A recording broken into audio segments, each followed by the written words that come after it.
here. So yeah, it hit everybody in our house. Yeah, but no, I mean, no, we all walk. Now it's there for me, but at least I don't have to, if I get exposed, I don't have to worry about protocol. I have to go through two of those kind of false types of actually, I think it was a big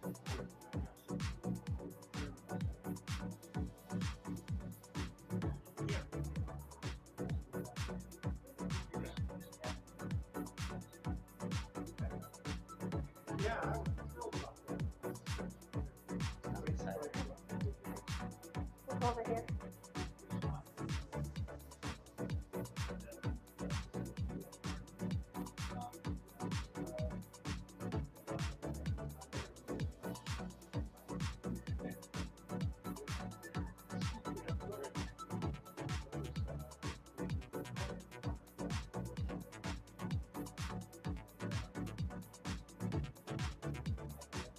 You've got to go to work.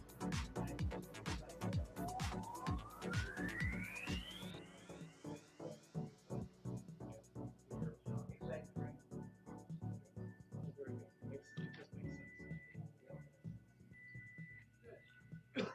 All right.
Welcome to our, we're having a study session on the City Council Work Session Budget Workshop #1.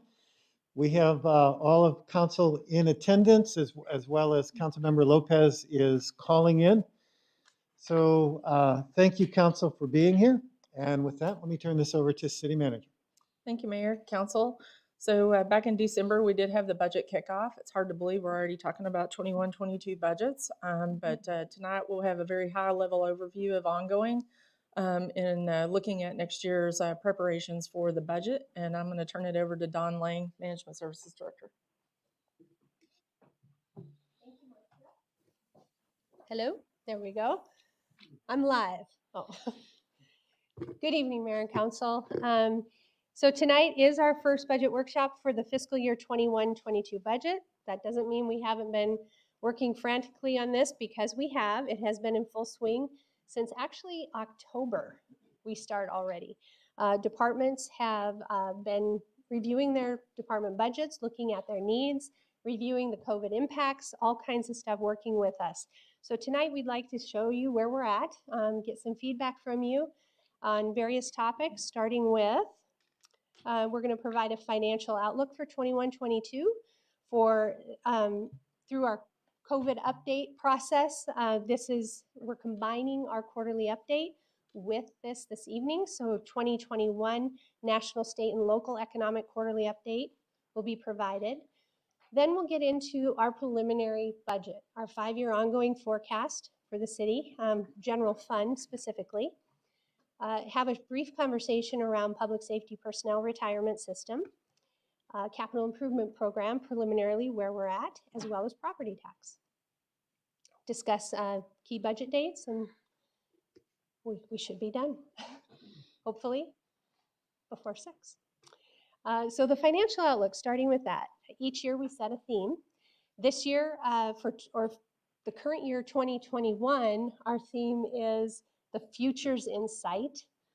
So there was a lot happening as we looked into the future, and the driverless vehicles driving on our streets, and downtown was being developed, and it was so exciting. And now we're, coming out of that and kind of looking into the future with what's happening today, the COVID and all of those impacts. So our theme for 21-22, we were going to do Chandler Unmasked, but we thought it might be a little too early. So we came up with moving forward together. And you'll notice we're all holding hands. We're all here together. Team Chandler has risen to the occasion, and it has been just a very active year. And we are considered essential, but people really stepped up, and it was an amazing thing to see. So we're putting this budget together. We're all working together on it. Again, our vision, we are a world-class city that provides exceptional quality of life, and that continues to be our theme as well. So for fiscal 21-22, our financial outlook, our economy is in extended recovery mode from COVID-19 impacts. You'll recall numerous conversations leading into March, February-March timeframe. It just seems so long ago, but back in 2020, and we made some pretty significant cuts. We did a $10.5 million reduction to the budget in 1920, as well as another $20 million in 2021. And what we're seeing as we receive our monthly updates on our revenues and expenditures is we're seeing our revenues coming in much stronger than anticipated. But we are considering it recovery mode because there are numerous sectors that are overperforming, and we have some that are still underperforming. And you'll probably notice that as you get your monthly reports each time. We still have vulnerable areas, such as in our transaction privilege tax, such as hotel motels, amusements, which include our gyms and many of those activity centers, and including restaurant and bars. But we are starting to see a little recovery in the restaurant and bar area, which is great. So we're being cautious as we're looking at our revenues and revising them in 21-22. We're also, it's interesting to see the growth of our sustainable ongoing revenues, because there has been a lot of changes. We've been working with departments, and we've had a lot of virtual type programming being created, and we're really trying to figure out what that's going to look like in our future. Will it be kind of a hybrid of virtual and, on-site programming? There's definitely changes to technology that are impacting our service levels, and how that's actually impacting our revenue streams is one of the things that we're working through with departments currently.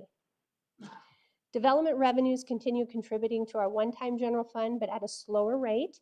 Matt's going to give the quarterly update here in just a moment, and you will see development is still strong. We have a higher number of permits being pulled, but they are a lower value. So when we say this, it is the dollar value in the permit revenue is actually coming down, even though our permit activity is very, very high. And then also, we're cautious about potential state legislative and federal actions and how they may threaten our city revenues. Legislative session is in full swing. It is a very interesting political environment, and how that's going to play out with our revenues and potential tax cuts. We are looking at that and trying to quantify what that might mean for our budget as well. One thing that we're making sure each year when we're preparing our budget is that we continue sound budgeting practices that support our financially sustainable goal. Of course, we're maintaining our AAA bond ratings. We're looking currently about bringing forth a refunding of some of our debt. The environment is just right for that, and we have a great opportunity. So we're going to continue to do that, but with any look at our debt, refunding or new, we get re-rated. So that will happen early this year again. We're going to continue to try to make sure that that AAA bond rating stays in place. And they look at that we're adhering to our financial policies and that we're addressing our pension obligations. And so that's going to be very important to continue. We are structurally balanced. That means simply that ongoing revenues support ongoing expenditures, one-time revenues support one-time expenditures. And that is something in our general fund, we have a lot of economic volatility in our revenue streams, and we really want to make sure that we're not guaranteeing ourselves or saying to ourselves that we're going to hit 100% of this revenue stream when we know that the next year, such as development, we can't continue to maintain permit levels to that into the future, that could come down. So that's something we review every year with our departments that manage those revenue streams. Maintain strong revenues or maintain strong reserves. We do have in our financial policies currently a 15% general fund contingency reserve. That is written in our policy. That is the reserve that is appropriated so that in mid-year, if we get a grant that's unexpected, like AZ Cares, that we have the ability of pulling from that appropriation and allowing ourselves to spend that grant. So it just shifts out of the contingency and it gets applied into the grant fund that allows us to spend the AZ Cares dollars. Because we can have all the money sitting there. We can get a grant, but if we don't have legal appropriation to spend it, we can't. So that's the purpose of that 15% general fund contingency reserve for those unexpected needs that come up. It's part of our overall state approved appropriation, allows us to shift and respond mid-year.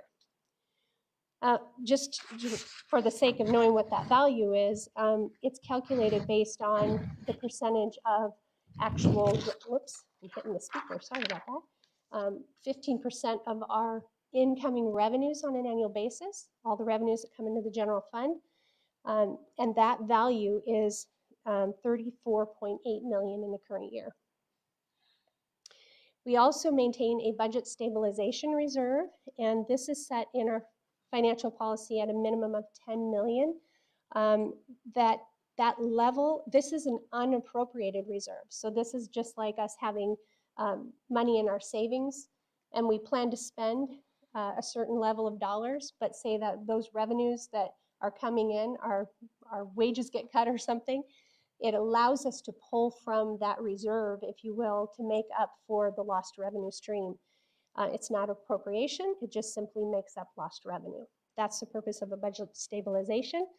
But in our financial policy, it does, if we do have something that impacts our revenues and makes our revenues go down suddenly, it does give mayor and council up to 3 years to adjust, reduce our ongoing expenses to the new level of revenues, if you will.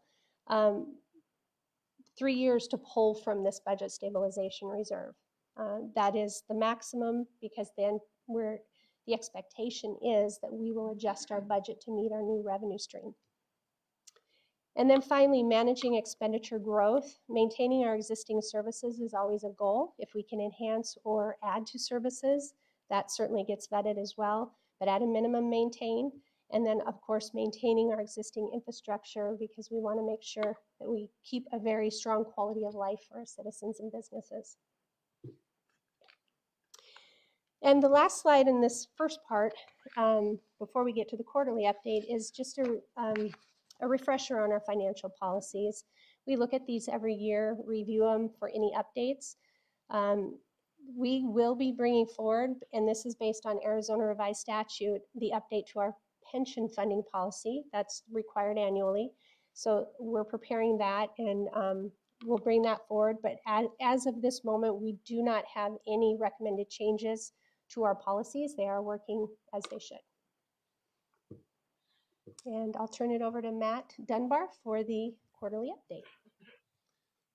All right. Good evening, Mayor and Council. It's good to be with you tonight. As you recall from the last time we did a quarterly update, we asked if we could combine these two meetings. And so we have an opportunity now to kind of cover what's happened the last quarter in the city of Chandler, as well as in the nation and the state. So this covers October, November, and December timeframe is what we're going to be looking at tonight. First off, we're going to start with some of the economic indicators on a national level. Construction spending is the first one that we talk about. Construction spending, a lot of what happens in the construction industry kind of foretells what's going to happen over the next few months in the economy. If there's strong construction spending, then things will continue to go well.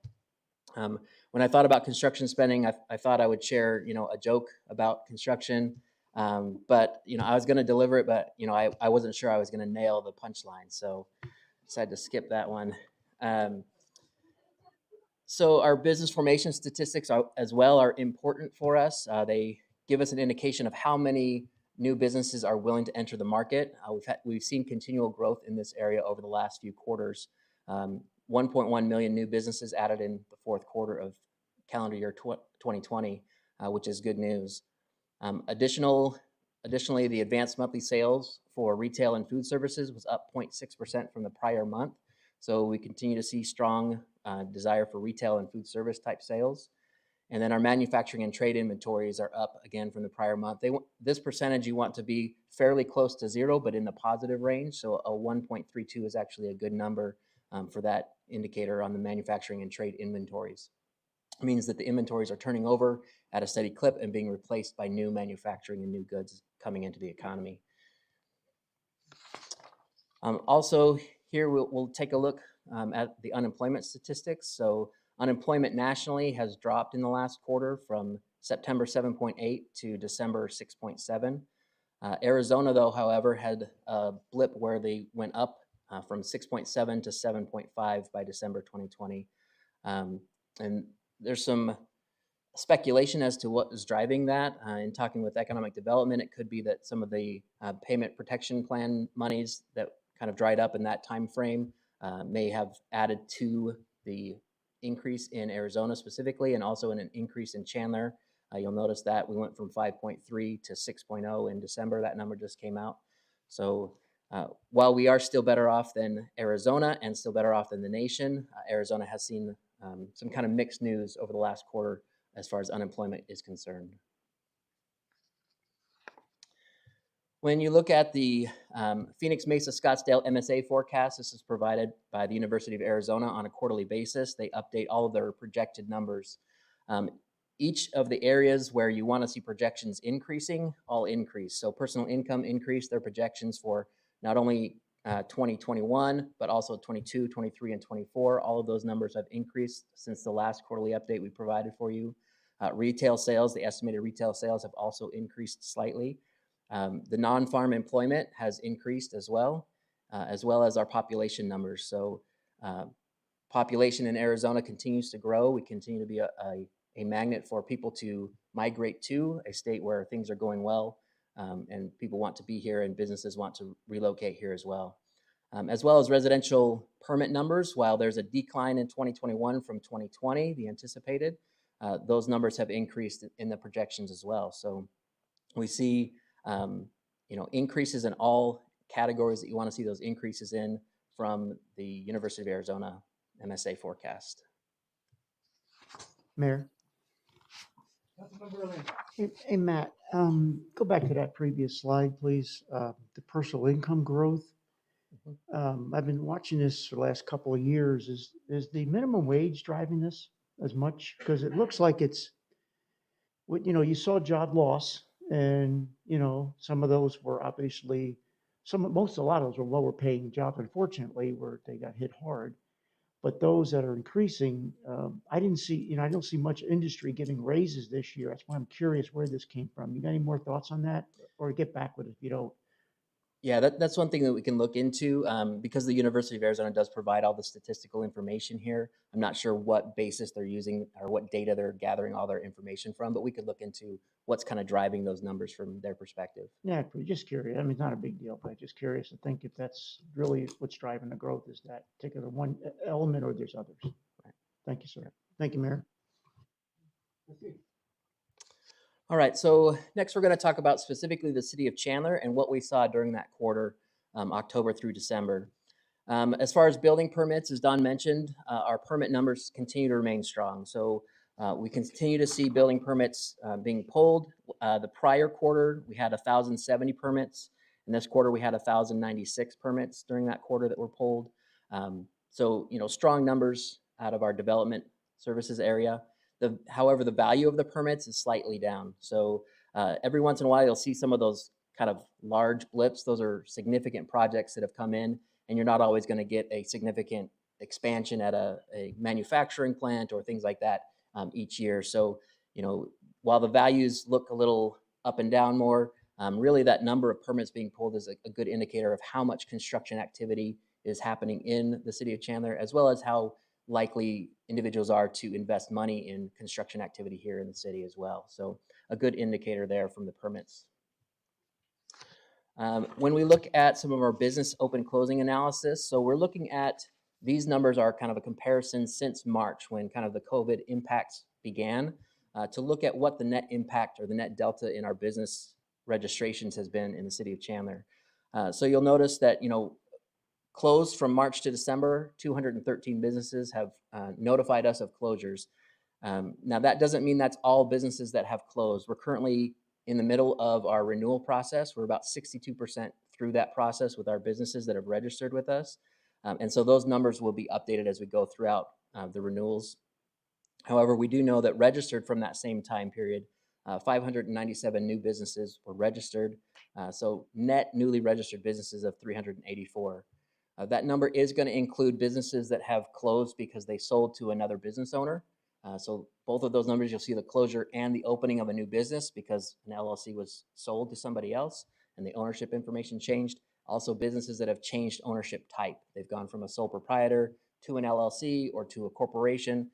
Those numbers will be included in there. So as we get additional details throughout our renewal process, right now we'll be able to provide some more kind of background on the next quarterly update we have around some of these numbers.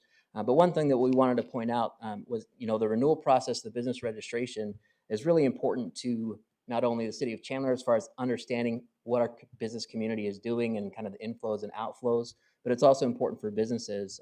Throughout this COVID process, we've seen outreach to our businesses from the Chandler Chamber as far as PPE equipment that's available through that. We have some grant funding available through the city because of the AZ CARES dollars. And the most of the outreach that happens from that is through these lists that we maintain of all these registered businesses. So it really has been advantageous for us to have this registration, to be able to contact our business community and be able to see the data that flows through that process. So, Hey, Matt, question related to that. I realize that this is kind of a especially pejorative to the COVID time and things shutting down, but obviously COVID also kind of exposed some businesses that were struggling already and maybe some of their underbelly type stuff. But if you would make a comparison of just a slice of a window, not exact numbers, but roughly the closures versus the new, how would this sit in a previous year or another time frame? Mayor, I think that's a great question. Just off the top of your head, kind of off the cuff, thinking about it, I would say this is probably pretty close to what we've seen historically as far as openings and closings. But if you were to dig into the information about who has closed, I think you would see a different trend as far as the types of businesses that have closed, because we have those industries that have been really impacted by COVID and the closures that happen. And that's an anomaly year. So you're going to see more, restaurants that have closed, amusements, movie theater, your gyms and things like that have been closed, where you're going to see probably higher numbers. in those closures in those types of industries. But as far as the overall numbers, the numbers are pretty consistent with what we've had kind of on an annual basis. But we could definitely look into getting additional detail, especially through this renewal process. We'll have some additional insight into that. Thank you. All right, so past due residential utility trend analysis. So this looks at the number of accounts as well as the balance on those accounts of utilities, utility customers that meet the qualification for turnoff that we have. So as you look, we adjusted this to show you a January through December, so you can kind of really see COVID, of course, hit about March. Our turnoff process ended in March as well. And you can see kind of the steady increase or significant increase in some of those number of accounts that are delinquent on their utility bill, as well as the dollar value underneath that. So we continue working with neighborhood resources and nonprofit partners on outreach and for utility assistance. We've seen some additional federal dollars flow in to the city of Chandler to help with some of that as well. We did start some soft account notices in October to say, hey, we're still here if you need to help setting up payment plans and things like that, so that no one's caught off guard after many months of no communication with us. We really want to make sure that they are aware that we're here to help if at all possible. And we have seen some good turnaround from that, although the numbers keep increasing as you kind of see on those charts. We are anticipating resuming disconnects on May 3rd of this year to help alleviate this. One of the problems that we see is that as the longer it goes, the more difficult it becomes for an individual to then get caught back up on their payments. So we had done a lot of work prior to COVID to help mitigate that, catching it very quickly so that individuals had an opportunity to set up payment plans that would fit in their budget. But this is going to create kind of a unique situation for us moving forward. And Matt, it's my understanding that a lot of our surrounding cities have already started resuming. So we've been exceptionally graceful, if I want to use that phrase, to give people a chance. But again, the time has come, I get. So, but are most of our surrounding cities, have they all resumed the disconnects? Mayor, that's correct. I don't know about the majority. Don, do you know if it's a majority or if it's? An article was just put in the paper on this, and I believe Mesa, Gilbert, Avondale, but there are some outliers that are large cities that haven't started. I think Tempe did as well, but we can certainly get back to you on exactly which cities have started. If they haven't started, though, we have been in communication, and we do have a chart that shows when they're and many of them are going to be starting before us. Thank you. Mayor. Very welcome. No, who did I hear first? Was it you, Christy? No. Oh, okay. Councilmember Orlando. Thanks, Mayor. So I know we talked a little bit about this in a couple of one-on-ones with the city manager about a month ago, and I'm okay with holding off. But I guess my question is, do we know by obviously geographical area where the concerns are? Is there one particular area, Chandler? Is it all over Chandler? Is it apartments versus homes? Or is this, do we have more fidelity in these numbers? Because it may come down to, and again, I don't, it may come down to, we're not going to, like you just said earlier, Matt, that we may not recoup some of this if the economics is not there. And what's the backup plan? Is it use CARE dollars or something to bridge that gap, or what, I guess? So. Yep. Okay. Through the mayor, Councilmember Orlando, that is one of the efforts happening with neighborhood resources right now, because there are some funds that have specific criteria associated with them that limits who can take advantage of that aid. But there are also some funds that are open to everybody, and making sure that they are made available to whoever is in need is up to that person to contact us so we can make that relationship happen, help that relationship happen. We have not actually laid out, I guess, the delinquent account addresses on a GIS map or anything to see how that's spread. That's something we could look at, absolutely, and that might help better target communications. But I will tell you, we're on our third round of notices that is trying to engage our citizens and businesses that are struggling to contact the city. And we've had a pretty high number call us and actually set up, even if it's a very, very small dollar amount, Sure. that will avoid a disconnect. Okay. As long as they commit to something to show that they're engaged. Okay, so you are working that issue. We're then. working that issue. All right, Yes, sir. well, obviously we want to watch that because it looks like it's getting pretty, it's going pretty high. It It's is. exponentially rising, so Yeah, absolutely. maybe not Yeah, exponentially, but it's rising. Okay, it's rising. got it. Thank you. Thanks, Mayor. Vice Mayor. Thank you, Mayor. Thank you, Dawn. Matt, appreciate the presentation so far. That's $1.9 million we're in arrears on utilities. And just to be clear, that's water. Help me. That is water, wastewater, solid waste, and reclaimed customers. Okay. And so we have a cost associated with doing that work. So that's like real money. Is it okay to use CARES Act dollars for that? Through the mayor, council, or vice mayor Stewart, the CARES dollars are being provided to our nonprofit partners. So we direct and help connect them to the appropriate AZ or Ascend is really the main nonprofit in our community that's providing that assistance. So we make sure we connect them with that. But yes, So are they giving that dollars- money back to us?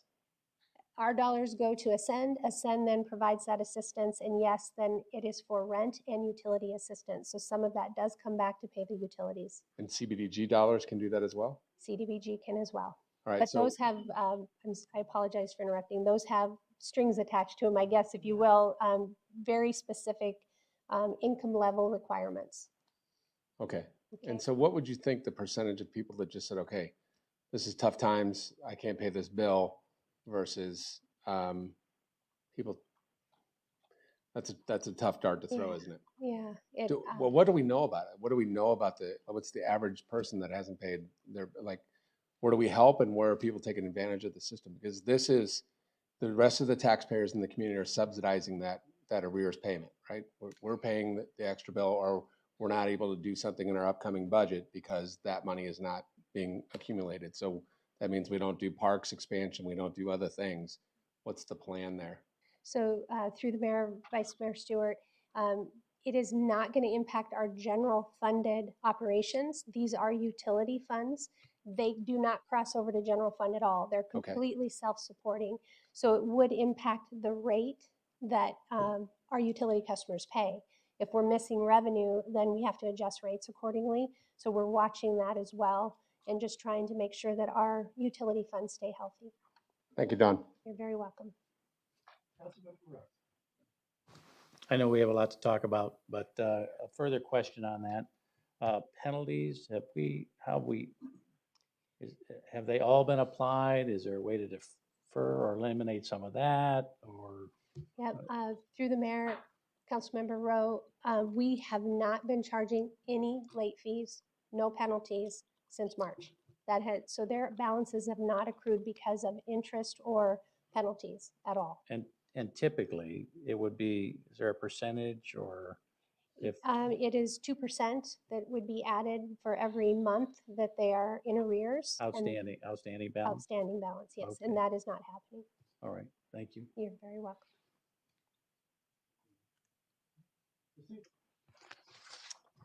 All right, so the next slide talks about specifically our revenues, gives it a revenue update. What you'll see in the graph are the actual revenues by fiscal year through the second quarter, so you can compare year over year where our actuals have come in. So for this fiscal year, fiscal 2021, our actual revenues are about 133 million. That's 5.6%, or about 7 million above the same period of the prior year. So compared to 1920, which was a good year for us, we are still seeing revenues higher than 1920 in our 2020-21 budget.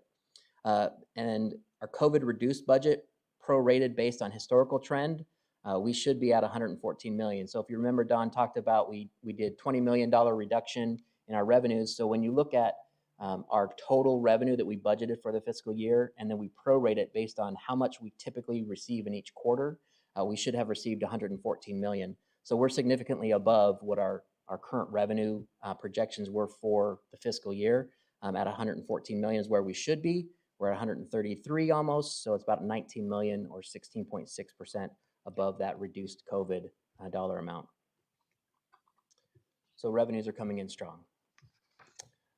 For the expenditures, on the expenditure side, we'll see here a comparison again through Q2 of the prior fiscal years, as well as on the blue bar is our current fiscal year. Last fiscal year through Q2, we had 146.4 million in expenditures, and that included a significant payment to our public safety pension.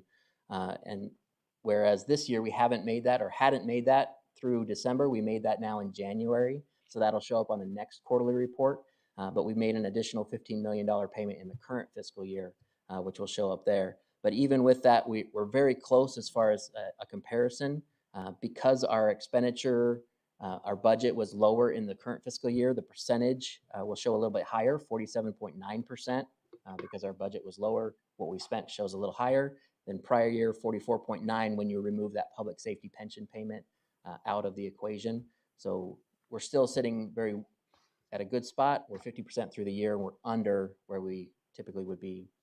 And expenditures continue to be tracked very closely. So we continue to look at that as we go along, because there are still concerns out there, as far as what the economy is going to do. And so we want to be very cautious throughout this year. Councilmember Elena. Hey, thanks, Mayor. So two quick questions. How much have we expended so far of the COVID dollars, and what's available? And what are we doing with that, I guess? In Easy Cares dollars. Through the mayor, Councilmember Orlando, I did not run an up-to-date report on All right, that. can you just get it to us? Don't worry. I can certainly get that to you. And then Absolutely. that's okay, John. And then the other question, I don't know if you answer this or the city manager. I'm going to ask this at least once a month. What are we doing on filling our employee vacancies? I see there's a big gap here as unfulfilled numbers, or carryovers from vacancy savings. Through the mayor, Councilmember Orlando, we continue to recruit. I think last week's report had roughly 75 recruitments in progress. Good. Somewhere along the route.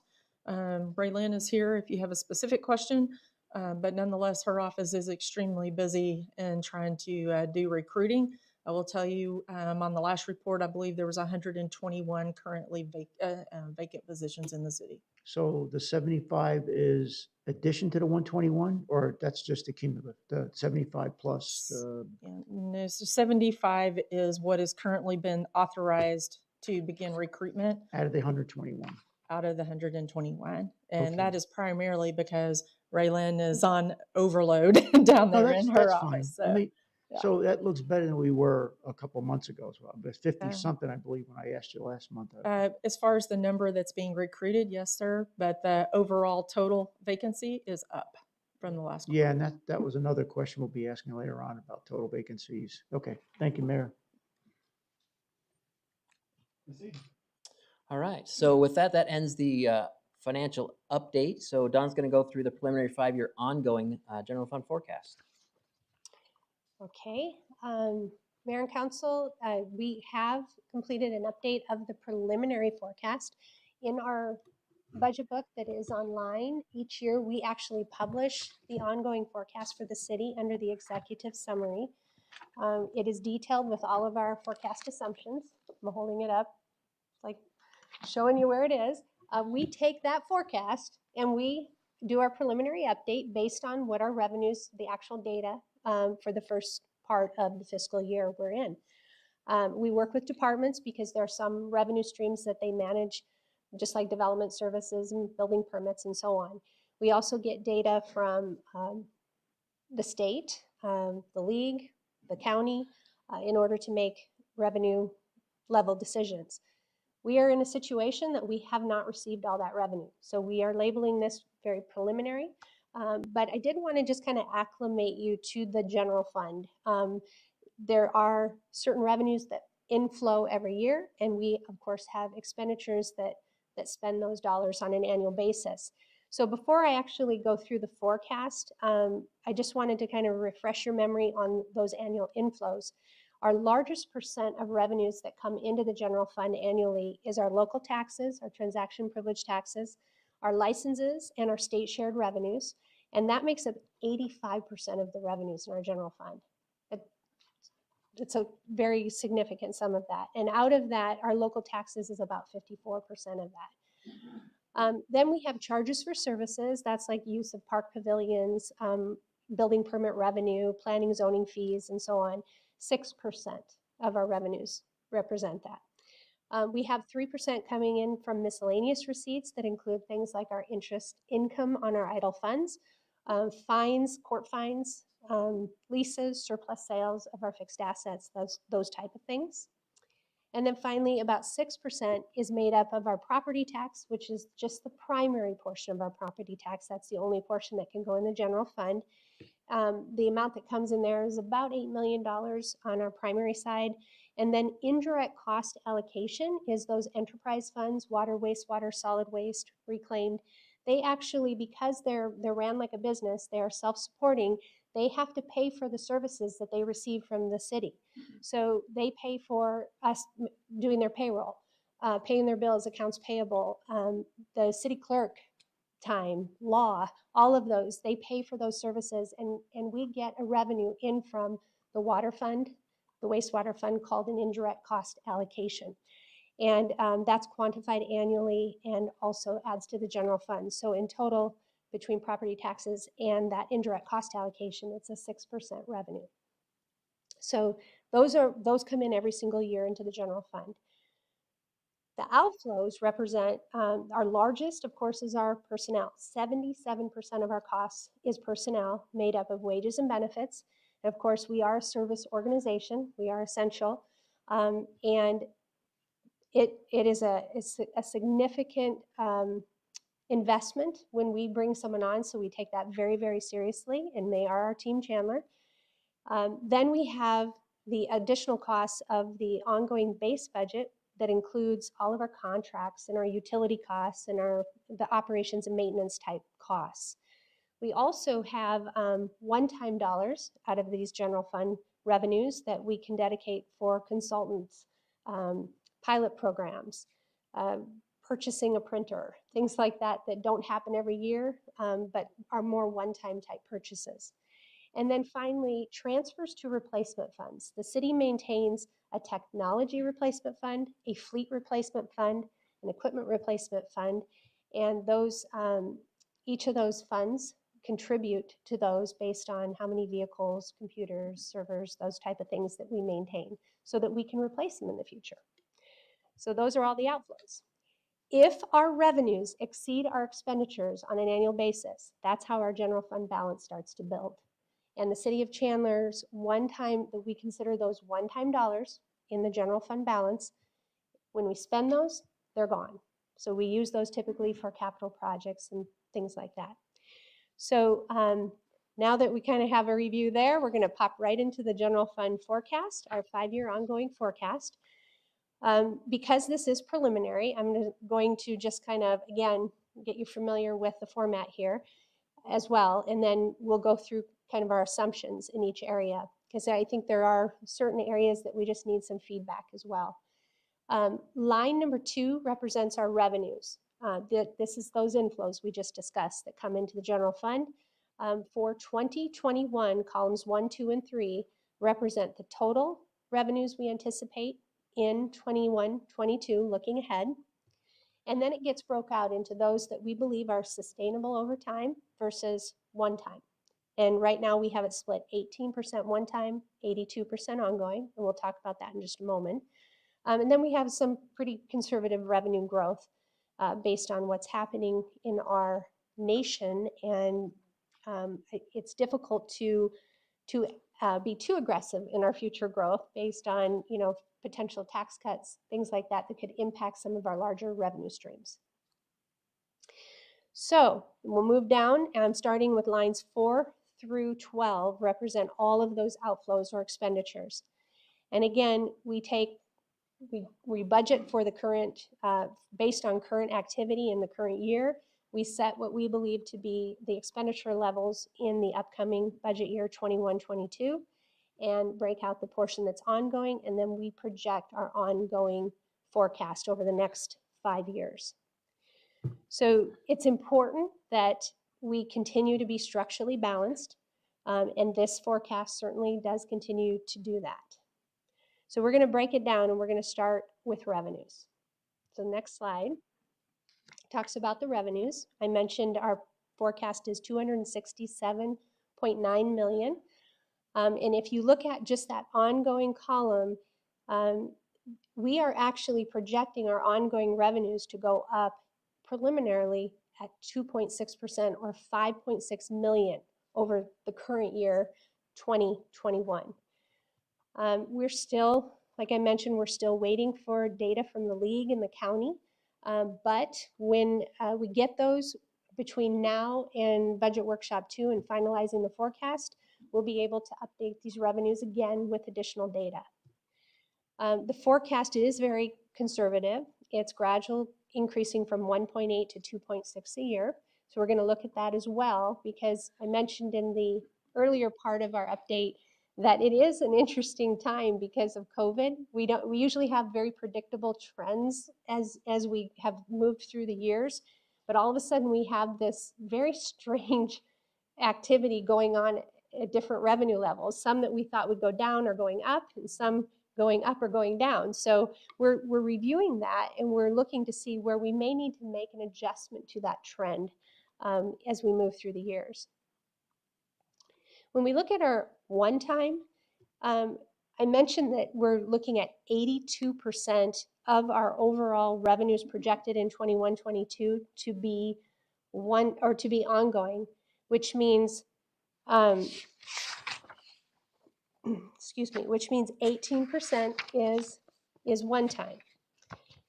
And what we had anticipated in the current year is 85% ongoing, and our was 85 and 15% one time. So the ongoing percentage has gone down slightly, and that is because the higher one-time revenue results in a lower ongoing percent. And so one thing we're reviewing right now is when we did the 20 million in reductions, some of those were ongoing reductions. So we're really taking a look at the behavior of those revenue streams to figure out if they're perhaps adjusted artificially low, and if that may need to come up slightly.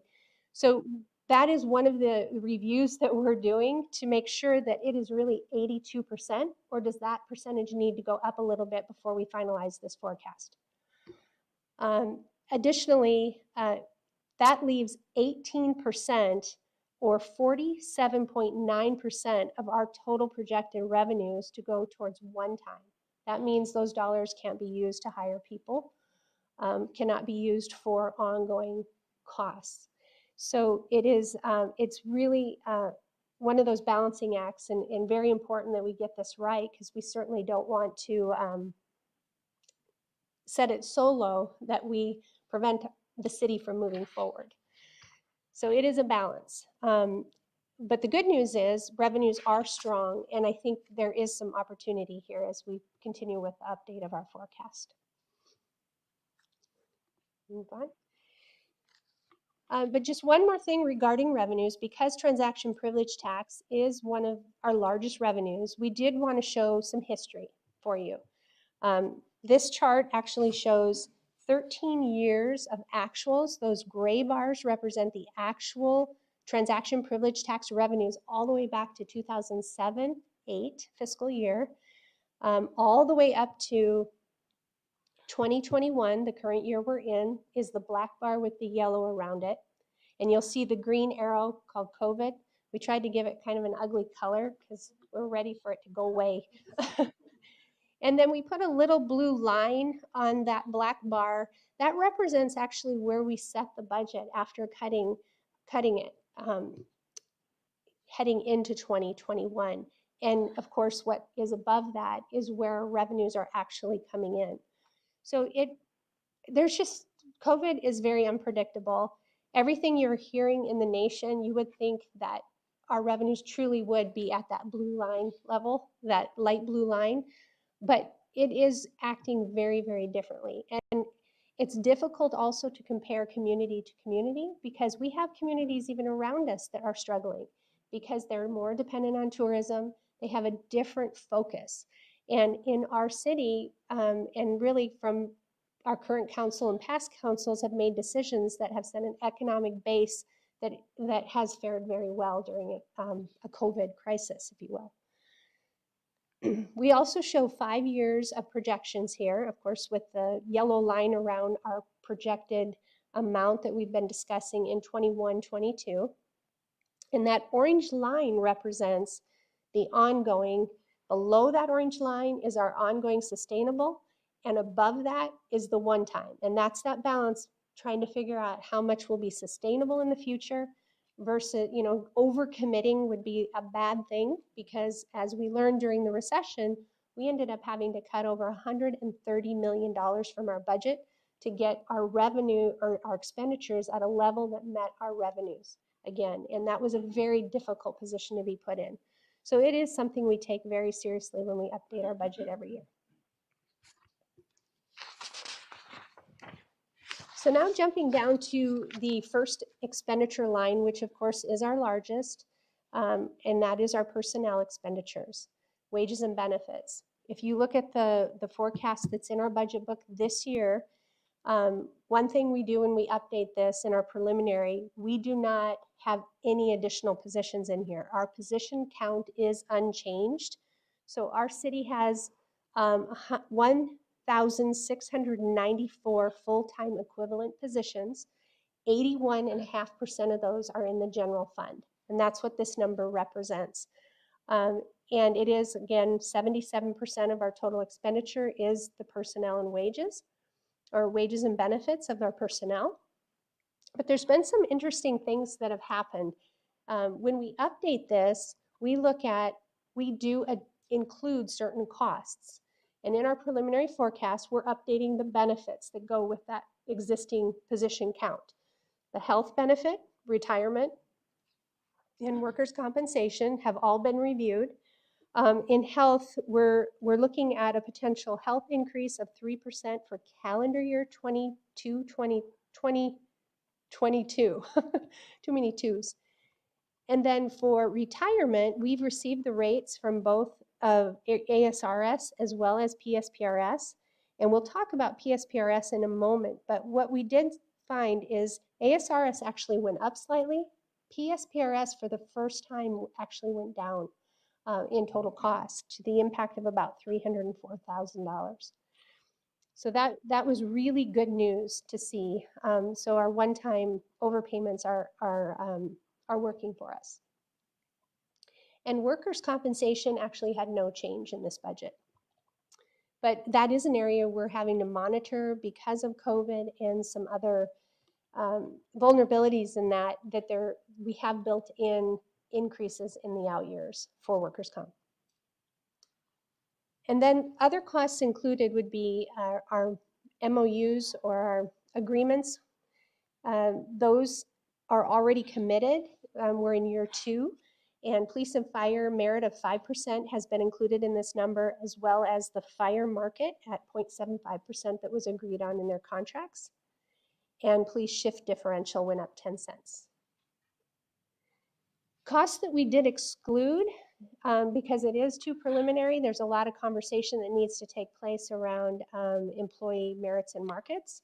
So the year 21-22 that we're starting to budget for, we did not make any assumptions on generals. There is no estimate for merits and markets built in. And just to remind you, there was no market given to generals in the current year, 2021 as well.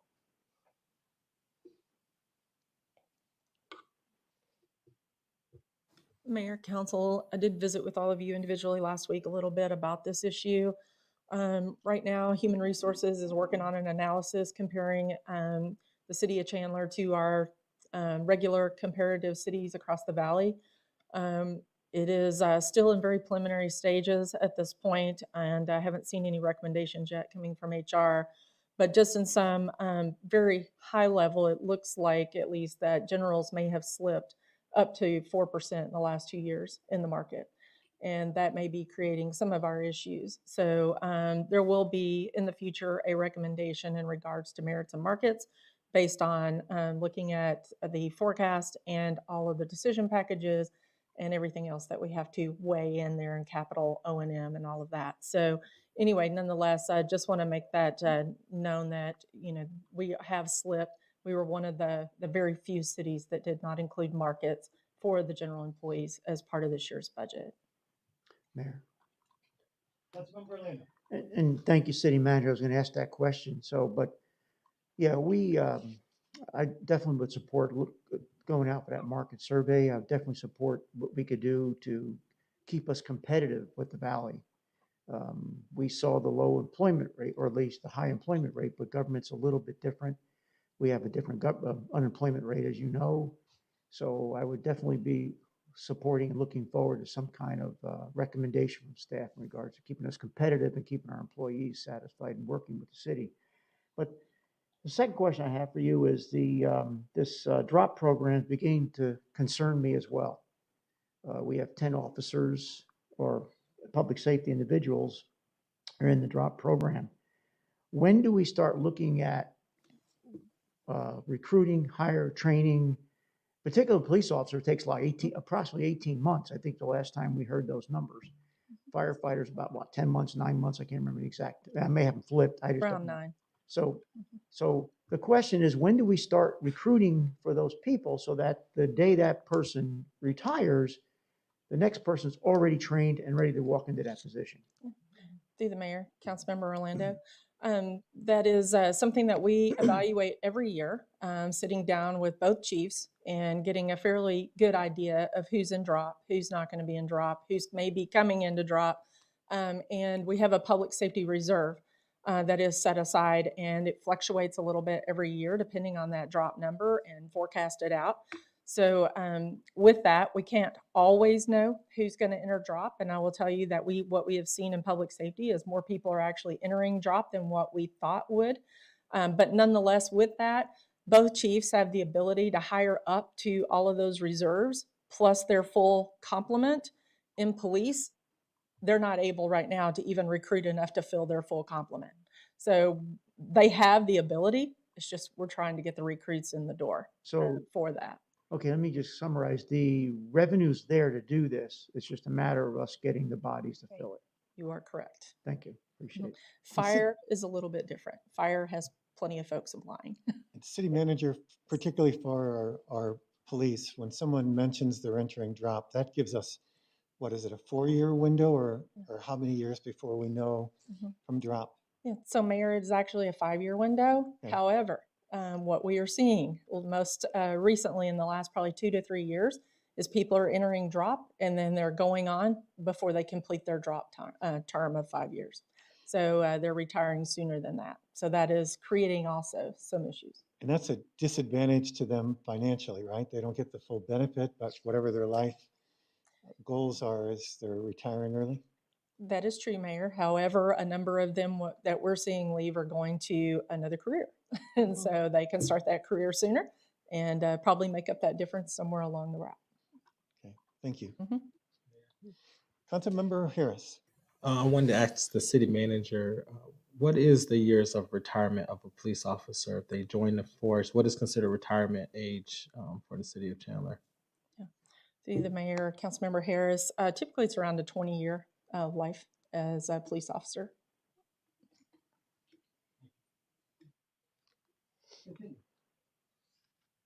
Okay. All right. So the other thing to note on the costs that are excluded in our out years, in the 22, 23 and beyond, there are no assumption of merits or markets. Those contracts are yet to be negotiated. Of course, decisions are yet to be made there. So the forecast is simply at our current complement with adjustments as talked about in the second blue box. And then finally, some of the major impacts we saw on this update as we really reviewed all the positions. The biggest, of course, is just the shift of previously filled positions to vacancies. The number you talked about recently here, or just with Marsh or our city manager, was over 100. If you just look at the general fund, that number has gone from, in our prior year PAR, from 59 to 85 vacancies. That's an increase of 44%. So where that makes it challenging for us is we include, as you'll see above there, a vacancy savings rate. And we assume every single budgeted position, wages and benefits, is included, the appropriation is included in the budget for those as if they're all filled. And then we look at that on a typical year, there's always a level of vacancy in those positions. So we take, typically that vacancy rate is 1.5% of the total personnel. And we meet that. That certainly is a reasonable number, but through COVID, it has gone up significantly with the magnitude of vacancies that we have. So the challenge here is figuring out what's kind of that normal, new normal, and the challenge, of course, in the market that we're seeing. That review is under process or is in process right now. So the current year, 2021, we set a 2.5% vacancy savings. But this budget, 21-22, it's back to 1.5% out. But that is another area we're reviewing and could change by the final forecast. And you talked about drops, so we'll move on to the next slide. So the last slide in talking about the forecast are those other expenditures outside of personnel. It's our ongoing base budget, which is really our operations and maintenance. From the current year budget to this update, that number has not changed.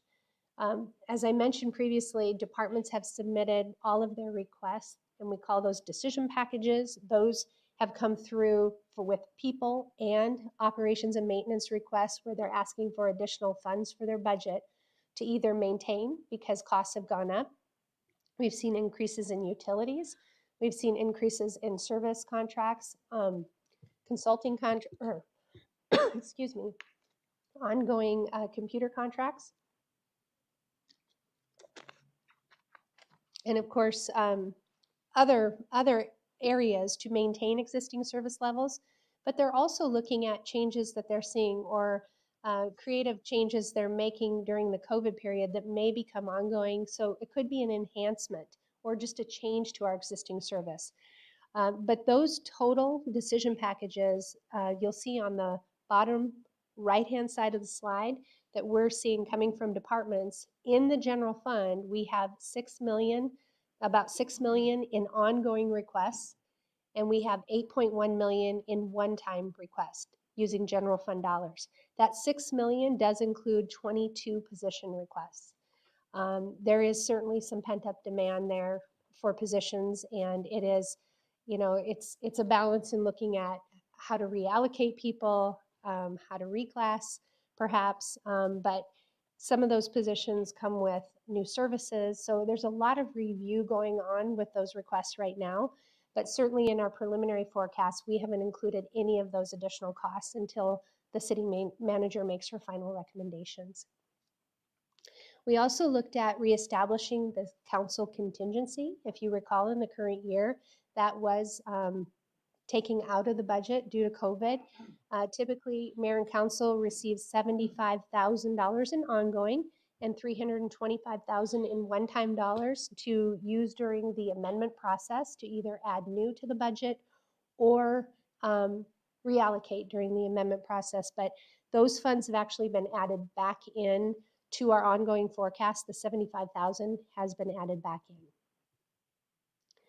The operations and maintenance on projected capital projects, that is the, for capital projects, any new operations and maintenance associated with those. So if we're adding a new park, of course it comes with operations and maintenance requests.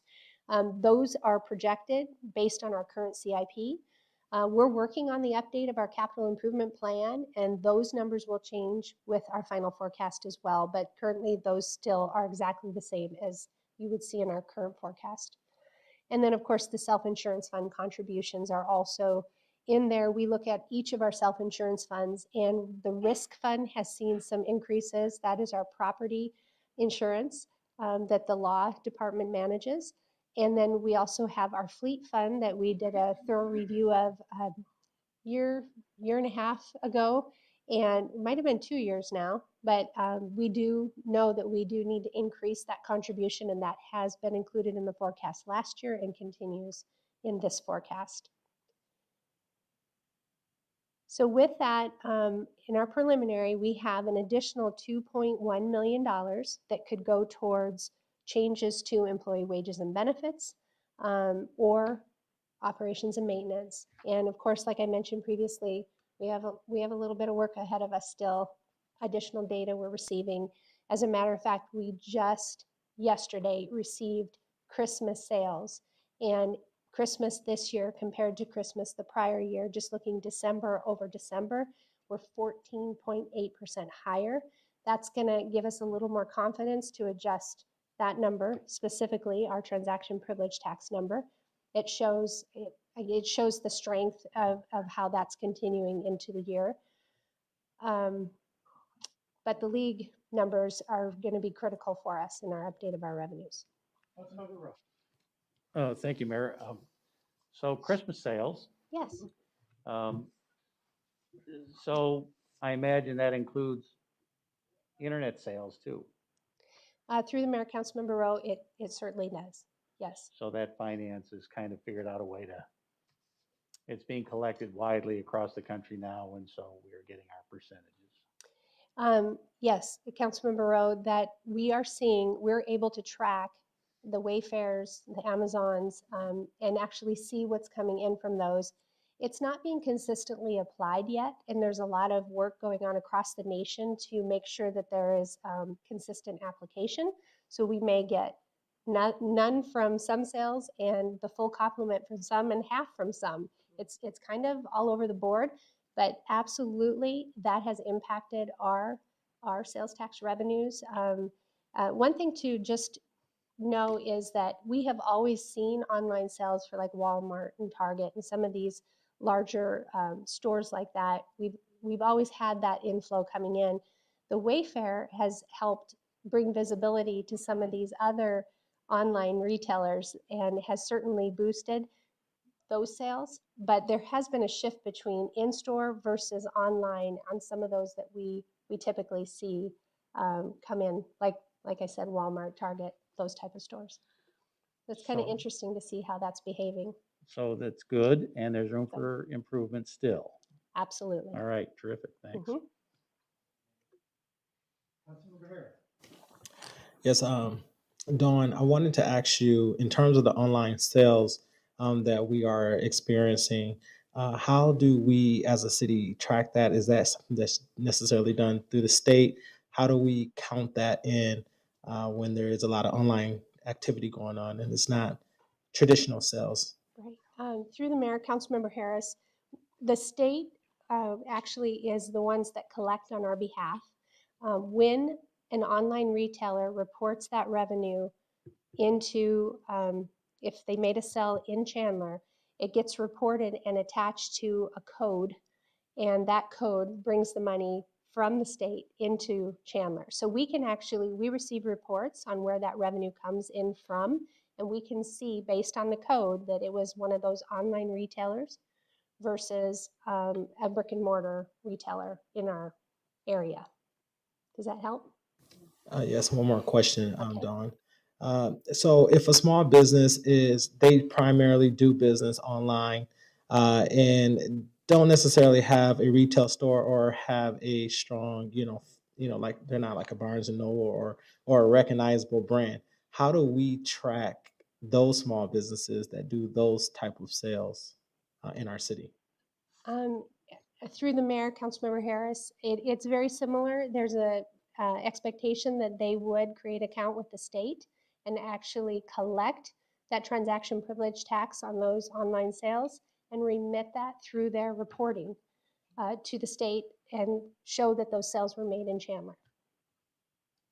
So that tracking is generally done through the state, and if there's a further if there's a furtherance of questions that's needed for that retailer, the state kind of handles or takes lead on that conversation. Yes, Councilmember Harris, that is correct. They will call the state directly.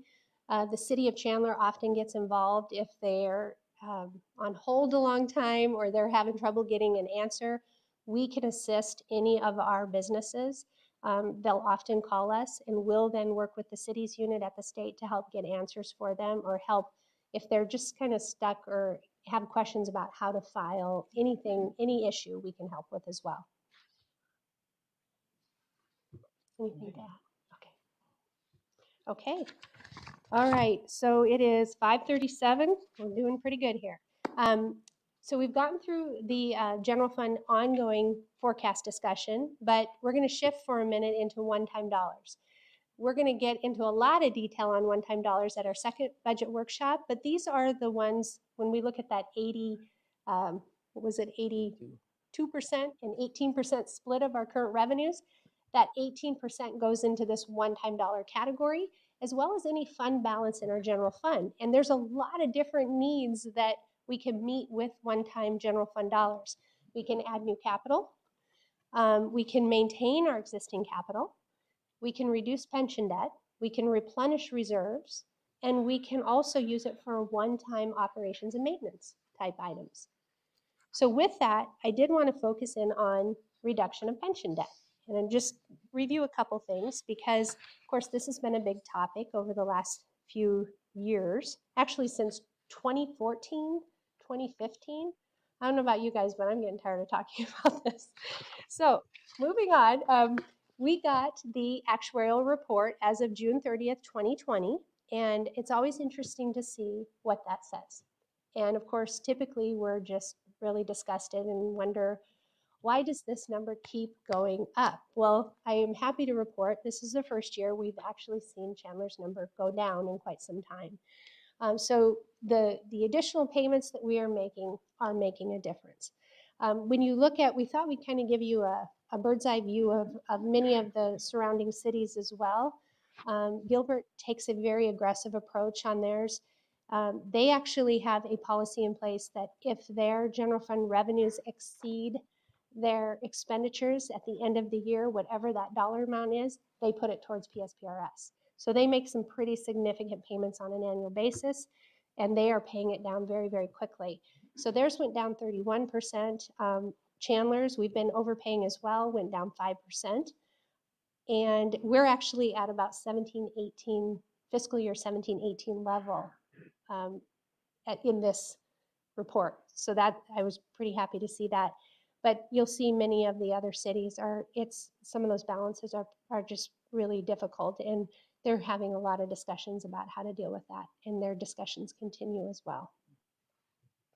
So, John, a question with that. I do know that one of the questions we've asked in the past in particular is we're being responsible in Chandler, and we're doing what we can do to do this. There's as far as we know, still no appetite being put forth by other cities to try to do some what I would call shenanigans and play with this to where they are less responsible for what they occur.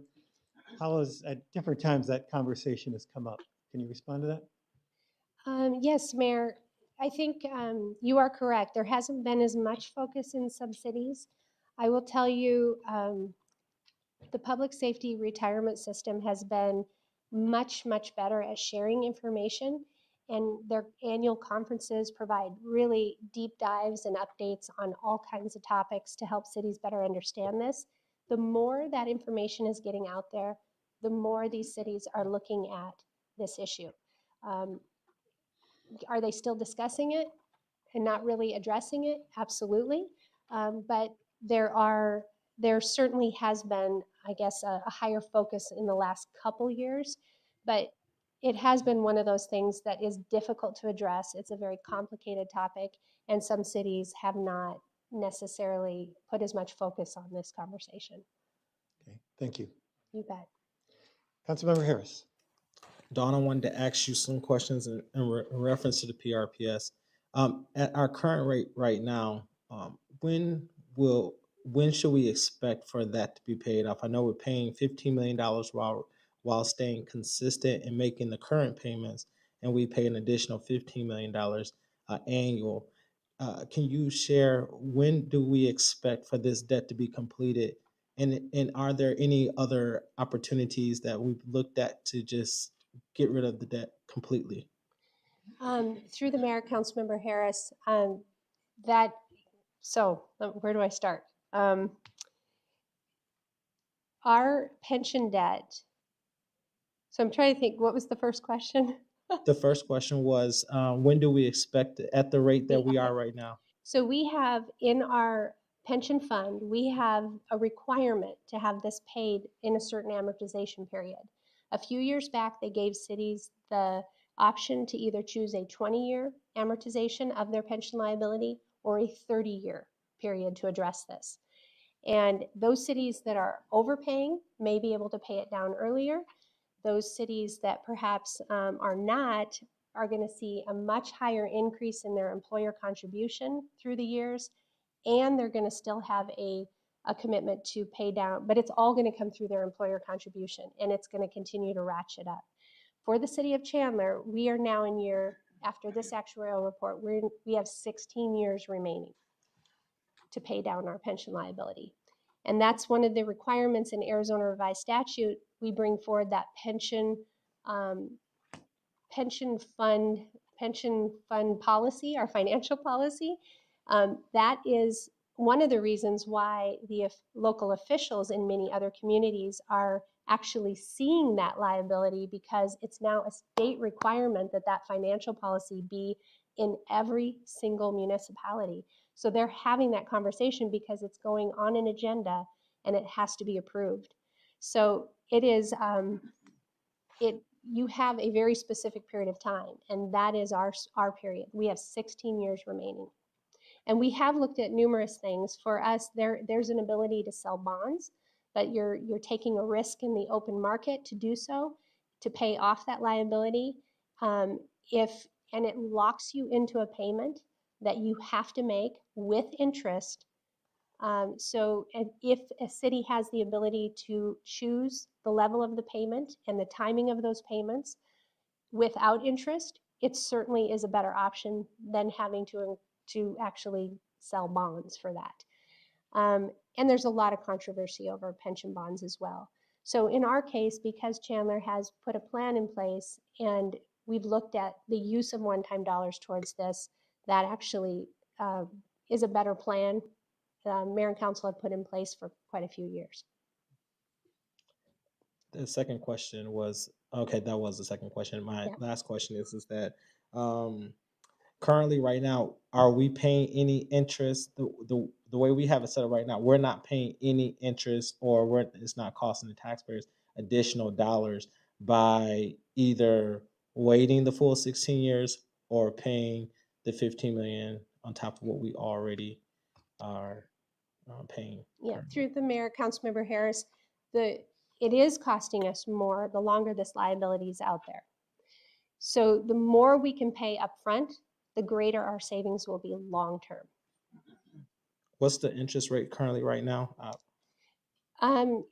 So in the actuarial assumptions, they are estimating that the pension funds will earn 7.3% annually. In years that we don't meet that earnings, it makes our pension liability grow. In years that we exceed that, it makes our pension liability go down.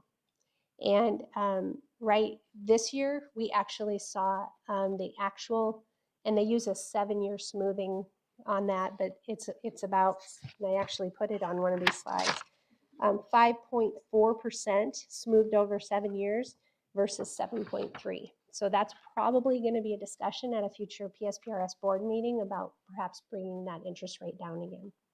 Thank you. You're welcome. Thank you, Mayor. Thanks, Don.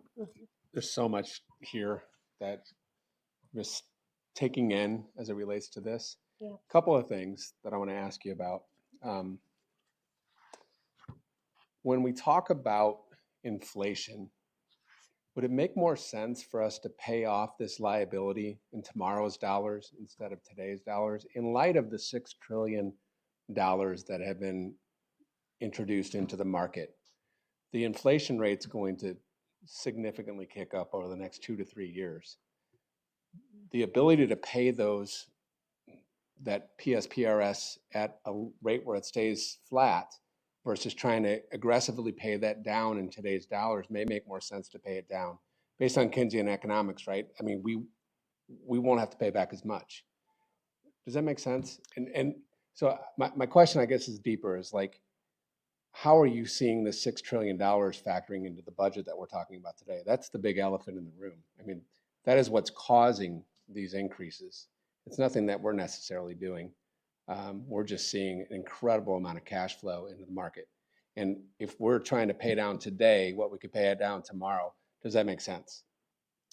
Through the mayor, Vice Mayor Stewart, I'm trying to figure out the best way of answering this, but the pension fund is held in its own set of investments. Right. And is held separately. So it really is dependent on the earnings in the open market and how that's behaving within that. And you're looking at how much our money that we are paying towards that pension fund is earning and comparing that against what it can make and the benefit it could have by putting it against and reducing our pension liability. In using the PSPRS modeler, we have a much greater benefit by paying it early, and it will automatically bring our employer contribution down gradually through the years because of that delta or that offset in the interest earnings of our cash versus what the PSPRS is earning. So and we literally just got the email from PSPRS that they've given us an updated modeler. So that is our next step, to actually put our current projections in there and do some of this analysis. And we can certainly look at that to better quantify your question, if you will, with the updated modeler. But I will tell you, last year when we did that, it did not show, it showed actually I have a slide coming up here where it shows by paying early how much we can save annually on our employer contributions. And thank you for that. So in your opinion, you're saying that it's continue to pay this down aggressively is going to behoove us later. Who's ultimately Absolutely. responsible for it, the state or the city? So let's say, I mean, let's look at Phoenix, $3.6 billion. Mm-hmm. They're in jail, right? They're in trouble. Is the state going to bail them out, or would that be a federal issue? Through the mayor, councilman, or Vice Mayor Stewart, absolutely not. This is our debt. Okay. 100% our debt. There is no anticipation of anyone bailing us out. Okay. And then on the $6 trillion, are you factoring that into this discussion today? What is the, I'm The curious. $6 trillion stimulus. So we had 4.5 back in July, another 1.9 now. That's $17,000 per citizen. And we have 270,000 citizens, about $4.5 billion. It's not all coming here. I'm just saying, Yeah. How are we factoring those numbers into and that inflationary curve into all this? Through the mayor, Vice Mayor Stewart, we actually are not. It's really going to depend on how that could potentially impact the investment markets. And that is, if I knew that, I would be really rich right now.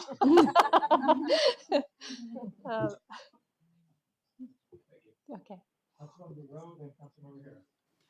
Okay, we've still got a lot to do, so, but Yes. to be fair, with all that money that is out there, and I've heard about Mhm. from people close by,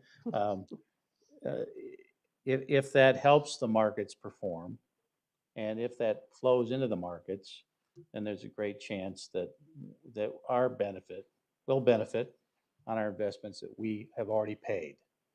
Absolutely. And we'll get paid at a higher rate potentially.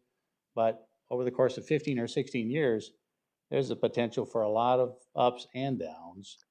And what Gilbert is doing is, somebody would say extreme, but look at, once this is gone, the ongoing finance that we will be able, Benefit. future councils will be able to use Mhm. to do great things in Chandler. It's awesome. Yeah. And That's- through the mayor, Councilmember Rowe, and to your point, Vice Mayor Stewart, that stimulus and the positive impact in the market, if this coming year we see earnings, and we're already seeing that in the market and many of our investment accounts, if that does happen, that's like us making a payment right there, because it's automatically, it's a revenue source over and above what they projected. It's kind of like what's happening to us in the city of Chandler right now. We have revenue coming in over and above. It's the same impact in our pension fund. And they're no longer allowed to take that off the top. They are no longer allowed to do that. That was the best change ever out of state legislature. Thank you, Don. You bet. So Councilmember Harris, and then we still have about 10 more slides to get through in the next few minutes, but Councilmember Harris. I will postpone my question and get through the slides. Okay, thank you. Thank you. Okay, so real quickly, as I mentioned, it was the unfunded liability did decrease 9.4 million. And you see the numbers here, as well as had a positive impact, and that's in our ongoing dollars. So that's awesome. And what's interesting, on the right-hand side of the slide, if we can get rid of that unfunded liability, 72% of what we're paying in our employer contribution every year through payroll, 72% of that is unfunded liability. So it will bring our employer rates down dramatically. Now, I'm not going to go through this. This was really, we didn't change this at all from last year because we literally just got the modeler. But last year, we just simply did a projection if the board made all the corrections that they were contemplating, you know, reducing the assumed interest rate, reducing payroll growth, all kinds of stuff. This is just an example of how much less that middle column after the year, that annual employer contribution, how much we would save every single year on our employer contribution. We pay almost $20 million a year. It would go down 3 million, then 4.7, then 6.1, and that's real money every single year. So there is certainly a benefit, and we really, the purpose of repeating this slide is really to say, we hope and pray that we can continue to make that commitment as we move through the years, because it truly is paying off and will help us. This is our forecast on our one-time projections that we had built in our one-time general fund forecast. The 21-22 commitment was 19.2 million is what we were forecasting. We do not anticipate changing that number, and we are hoping that Mayor and Council will still continue to support putting those dollars towards PSPRS. Mayor. Real quick question. You said the ARS went up. How much did that go up by? ASRS went up I didn't see. slightly. It had a $243,000 impact to general fund.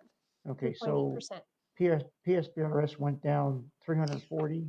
304,000. Right, and then but ARS went up how much? 243,000 higher. So we're about 100K ahead. Right. Thank you. Okay. And the final slide in PSPRS is really the assumptions. We talked about some of these. I won't go through them right now unless you have a question. But otherwise, the main point of this is results are slow but effective. And it's important we continue with that commitment. Of course, the large payment we just made in January is not even reflected in these numbers. So if we can continue to do this will bode well for Chandler. And the bottom bullet here, Chandler's funded levels have actually increased. We're seeing those go up. This is just the change that we've seen over the last couple of years. So it is working. We'll keep going if that's okay to capital. Okay, preliminary capital improvement. All right, so on our capital improvement program, we have some additional information. This slide just reminds us of the 10-year council guidelines, or the council guidelines we have for our current 10-year CIP to minimize any increase in property taxes, maintain our existing infrastructure, finish our planned construction of streets and parks, and then limit our new projects that add ongoing operations and maintenance, and then address public needs as they come up. So those guidelines kind of guide us as we go throughout this process of developing the CIP each year. As a reminder, the city of Chandler has really experienced remarkable growth over the last 40 years, 23,500 residents in 1980 to over 266,000 residents today.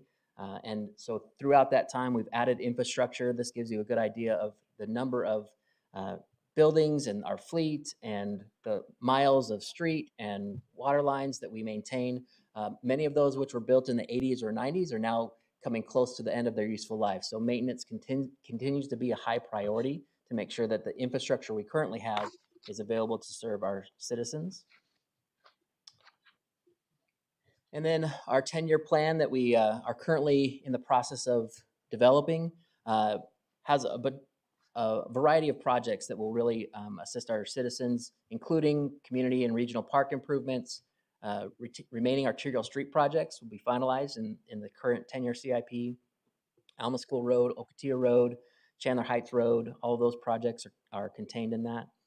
Existing street, park, and facility infrastructure maintenance, some technology and fiber projects which are needed throughout the city, public safety projects and maintenance replacement of capitalized equipment, Fire Station 2, which will be coming on board quickly here, construction of that, critical airport needs, including a Cooper Road collector, and utility infrastructure rehab and replacements. You'll get a good variety of these projects when you hear from the Bond Steering Committee Chair, Chairman Dunn, when he goes through the report from that process for the bond election, because a bond election will be needed to complete the projects that are in the 10-year CIP, our current adopted 10-year CIP. We currently don't have enough authorization in that plan to fund all of those projects. So when he gives his report, he'll be able to share additional details into these. Just a quick reminder of the preliminary property tax update. Property taxes, we have a primary property tax in Chandler as well as a secondary tax. As Don mentioned, the primary tax goes into our general fund and helps fund general operations of the city, and the secondary property tax rate helps fund the debt service on all of our capital that we sell bonds for. So this comparison chart just shows you a comparison how we rate amongst the various valley cities there. It's important to note, though, that there are a lot of variables that go into this rate, so it's really hard to do a comparison. For example, Gilbert and Mesa don't have a primary property tax, they just have a secondary. Scottsdale has some very large, significant properties that have a lot of value to them, and the more value, the lower your rate needs to be to collect those revenues. So, and different cities will have different projects that they're currently involved in. So, but as a comparison, Chandler rates very well. We're on the lower half of the spectrum as far as where our current property tax rates are.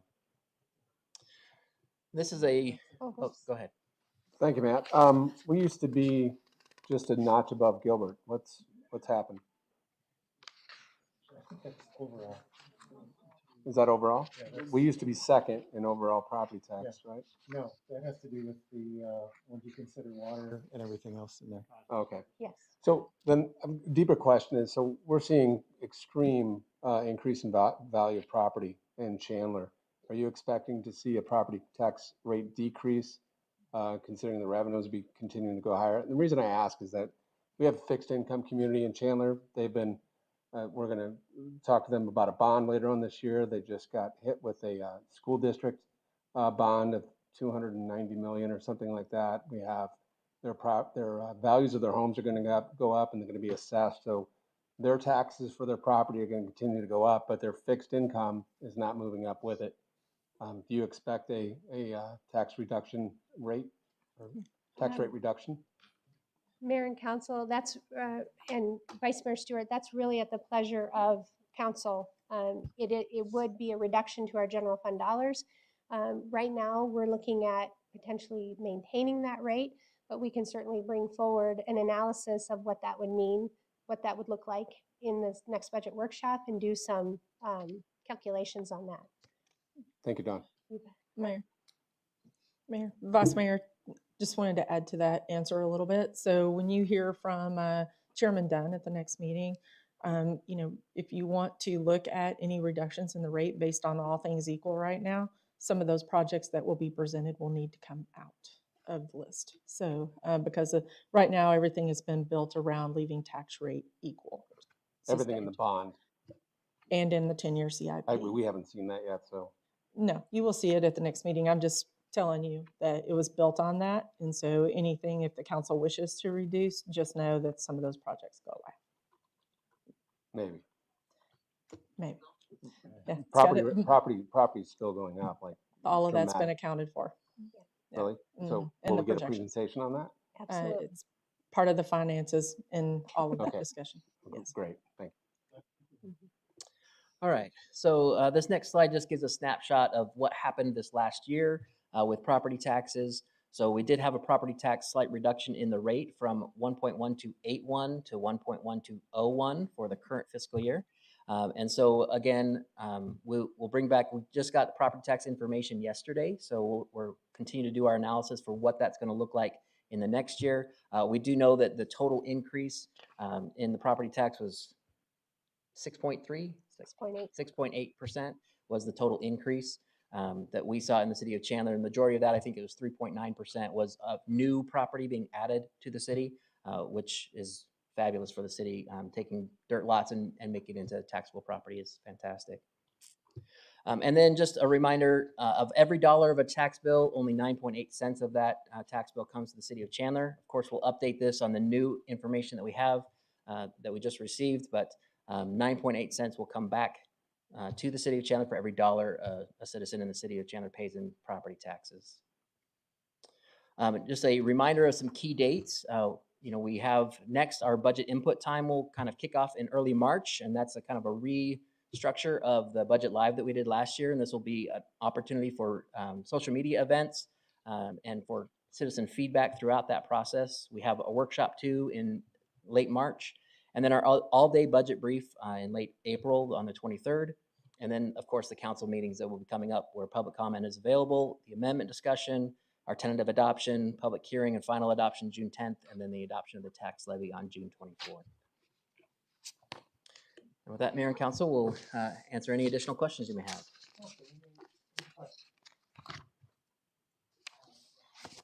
Councilmember Harris. The question I postponed was for the PRSP. Could we just, I mean, we talk about being a triple A bond rated city. We're paying 7.3% currently right now on those dollars. Why don't we just go and get a loan and do a lesser interest rate and pay it off within those 16 years? Through the mayor, Councilmember Harris, the 7.3% figure is the assumed interest rate that all the money that's sitting at PSPRS is earning in their okay. investments. Okay. So we're not actually paying interest on it, but that liability does get more expensive. So it's kind of, I guess, it grows if we're not putting money towards it. So it's kind of like having a house payment and not even making like the minimum payment.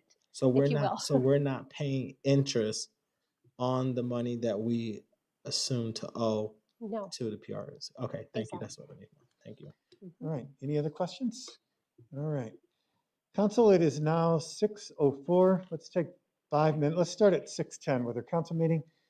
And that concludes our work session. Okay.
welcome all to our regular city council meeting of February 10th.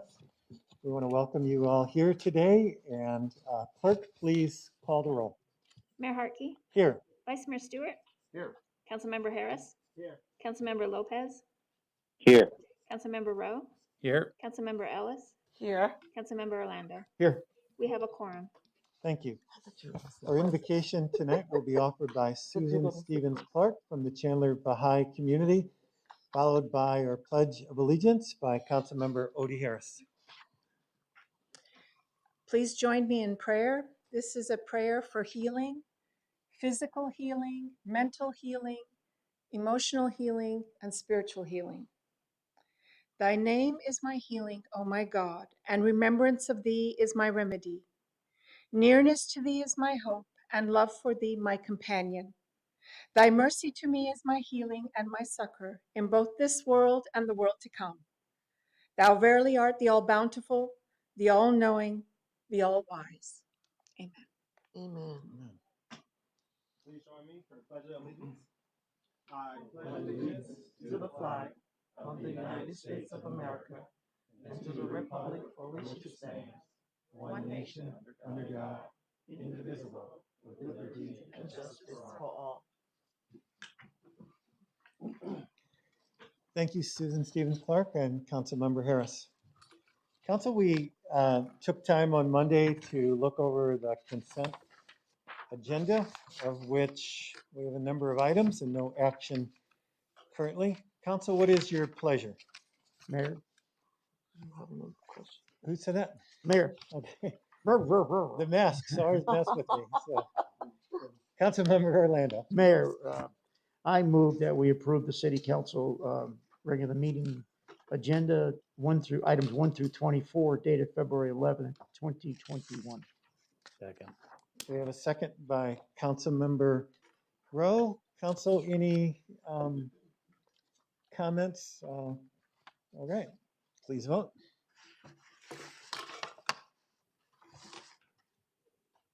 Councilmember Lopez, Yes.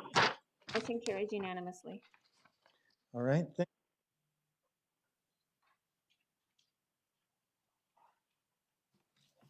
I do have one unscheduled appearance for a speaker card, and this is from Joseph Yang. Joseph, we're not able to engage with you in conversation tonight, but you're welcome to come up and address the council, and you have 3 minutes. So please state your name and address for the record and share your thoughts. All right. Oh, is there a microphone or? You're on. All right, perfect. Joseph Yang, 4909 West Joshua Boulevard, Chandler, AZ 85225. Hello, Mayor and members of the council. Thank you for allowing me the time to speak to you today. My name is Joseph Yang. For those of you who may not know, I am the president and founder of the Teen Unity Board, a local nonprofit that focuses on teen leadership and teen volunteering in the community. I'm here today to invite you to an event that we are hosting called the Chandler Teen Forum. This event will be held on March 6th at the San Marcos Crown Plaza from 10 a.m. to 12:30 p.m. We're going to have 5 panelists. This event will be panel-led discussion with special invites as special guests. Our 5 panelists that will be discussing will be Gina Godbehere, Maricopa County Attorney's Office, CEO and founder of Speak Up, Stand Up, Save a Life. Ted Huntington, Chandler Coalition of Substance Abuse of Youth. Jessica Westover, Coordinator of Crisis Intervention for the Chandler Police Department. Tanya Smith, a psychiatric mental health nurse practitioner at Dignity Health, and a detective from the Chandler Police Department will be joining us to speak about gangs and violence in teens. The 5 topics that we'll be discussing and covering at this event will be suicide, mental health, substance abuse, violence, and homelessness and poverty. Unfortunately, I was not able to bring the envelopes of invitations today. However, they will be delivered first thing in the morning to your guys' offices. They will include a official invite card, a sticker from the Teen Unity Board, and one of my business cards. On there, and a letter from the Teen Unity Board. All of that information will be in that envelope, and you guys can register accordingly and email if you have any questions, comments, or concerns. The letter that you will receive will be for all of our special guests. Our special guests have been invited through email and in person, or through email and letter and physical letters. Our special guests are Mayor and Council, Chandler Fire Cadet Program, Chandler Police Cadet Program, Chandler Unified School District High School Student Council and NHS programs, the Chandler Chamber of Commerce, the Office of Governor Ducey's Youth, Faith, and Family, and the Office of Congressmember Andy Biggs. That is the letter this letter will include all of that information that you can RSVP to, and the Chandler Teen Forum will be held again on March 6th on Saturday from 10 a.m. to 12:30 p.m. I know you guys aren't able to interact and address me and ask questions. However, I will be here after the council meeting if you have any questions, comments, or concerns. Thank you, Mayor and Council. Thank you, Joseph. Next on our agenda tonight are comments from Mayor and Council. So I have a few to start off with here. First of all, I want to wish a happy Lunar New Year to our Asian community. This time of year in the past, we would often be invited to some pretty great food events and opportunities to interact with our different segments of our Asian community. It's something that I deeply miss with our friends, and we look forward to continuing these in future years. But you can watch our city social media channels tomorrow for a great video that explores the importance and traditions related to New Year celebrations.